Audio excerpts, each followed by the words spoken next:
अस्सलाम वालेकुम नाज़रीन, मैं आपको अपने चैनल में नई वीडियो के साथ खुशामदीद कहती हूँ।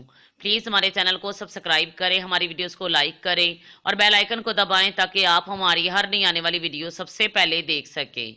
इस वीडियो में मैं आप लोगों को सौंफ और सौंफ की चाय के फ़वैद बताऊंगी। सौंफ को ज़माने कदीम से तिबी लिहाज से सेहत के लिए फ़ायदेमंद समझा जाता है, जो कि मुतअद्दिद अमराज की रोकथाम में मदद दे सकती है। इसे खाम शक्ल में खाया जाए या चाय की सूरत में, फ़ायदा हर बार होता है।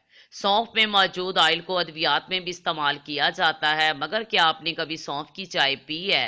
इसे बनाना बहुत आसान है, बस सौंफ को पानी में उबालें और पी लें। ये चाय विटामिन ए, सी और डी के साथ साथ एंटीऑक्सीडेंट से भी भरपूर होती है। चूंकि सौंफ निज़ाम हाजमा के अमल को बेहतर बनाती है, इसीलिए ये ग़िज़ा को जज़ो बदन बनाने का अमल भी बेहतर कर देती है। इस तरह नुकसानदेह अज़ा जिस्म से खारिज हो जाते हैं। इसी तरह जिस्म में ग्लूकोज की सतह भी मुतवाजन रहती है। ये बेवक्त खाने की ख्वाहिश को काबू में करती है, जबकि जिस्म में इजाफी सियाल को भी खारिज कर देती है।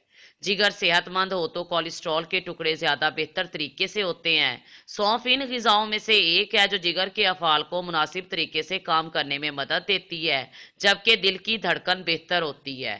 सौंफ बिनाई को बेहतर करने के लिए भी फ़ायदेमंद है। इसमें मौजूद विटामिन सी बिनाई को बेहतर बनाने में अहम किरदार अदा करता है। सौंफ में मौजूद ऑयल वर्म कुछ खसूसियात रखते हैं और जल्दी मसैल जैसे कील मुहासों के इलाज में मदद देता है। सौंफ जिल्द में मौजूद इजाफी सियाल को खारिज कर देती है, जो कि कील मुहासों की शक्ल इख्तियार करते हैं। सौंफ ज़्यादतीस के शिकार अफराद को इस मर्ज से लड़ने में भी मदद देती है। विटामिन सी और पोटाशियम के बाइस ये ब्लड शुगर लेवल को कम करती है, जबकि इंसुलिन की सरगर्मियों में इजाफा करती है, जिससे ब्लड शुगर मुतवाजन रहता है। सौंफ जरासीम कुछ खसूसियात के बाइस मसूड़ों को भी मजबूत बनाती है, जिससे वरम या सोजन की रोकथाम होती है। अगर आपको मेरी ये वीडियो अच्छी लगी हो तो प्लीज़ लाइक ज़रूर करें और अपने दोस्तों के साथ शेयर करना मत भूलें। Thanks for watching.